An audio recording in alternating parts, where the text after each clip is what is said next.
There was about to be a gunfire, so please hold your pacemaker.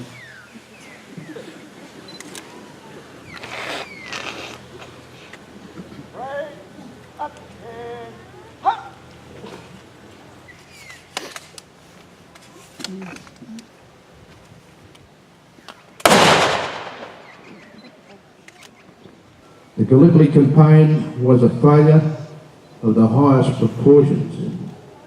The landing was ill-conceived, badly planned and led by incompetent officers, including the first Sea Lord, Winston Churchill. Our boys were landed on the wrong beach, overlooking by formidable cliffs with machine gun emplacements on the high ground. An impossible start to an 8-month stay.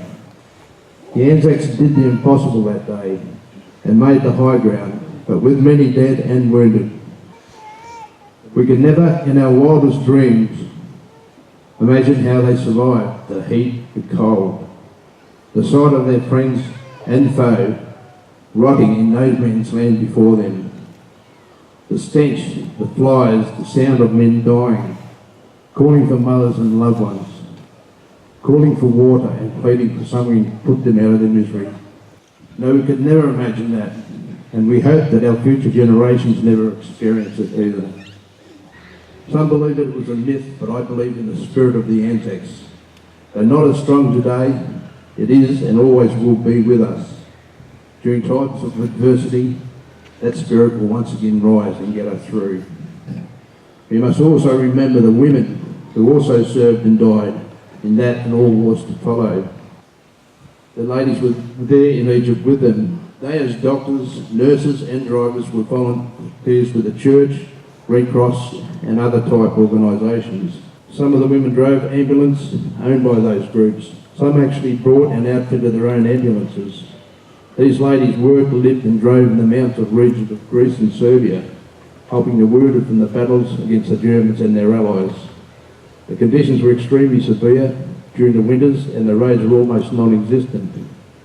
The Australian nurses served in the hospital ships off Gallipoli, in the 10 hospitals on Lemnos, and in the hell that was Belgium and France. Wherever the Anzacs fought, you were sure to find them. The sights that they witnessed, we could not imagine. The comfort they gave to the ill and the wounded and dying was a great blessing. 2,562 Australian Army nurses served their country, 29 died overseas. They suffered so much for the troops, but they never got the recognition they deserved. We salute your service during the 100th anniversary of Gallipoli. Almighty God, before you, we remember our Queen and all holders of places of responsibility in federal, state and local governments. Inspire them to fulfill their positions with wisdom and skill, without prejudice and with the highest personal integrity. Grant us the perception to live generous and forgiving lives in prosperity and fulfillment, and so make your glorious kingdom a reality now. Amen. Thank you all once again for being here this morning. Without you, we have no Anzac Day. Oh, help! God, inwards, turn! God, by the centre, quick, march!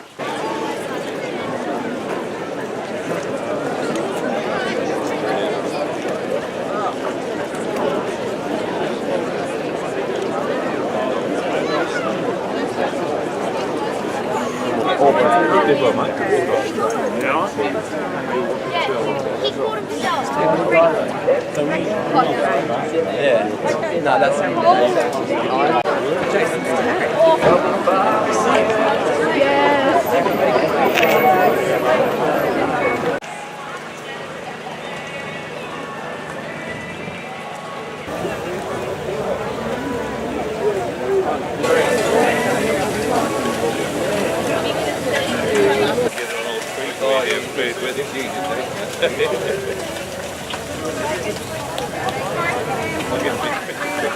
Hi, Rev.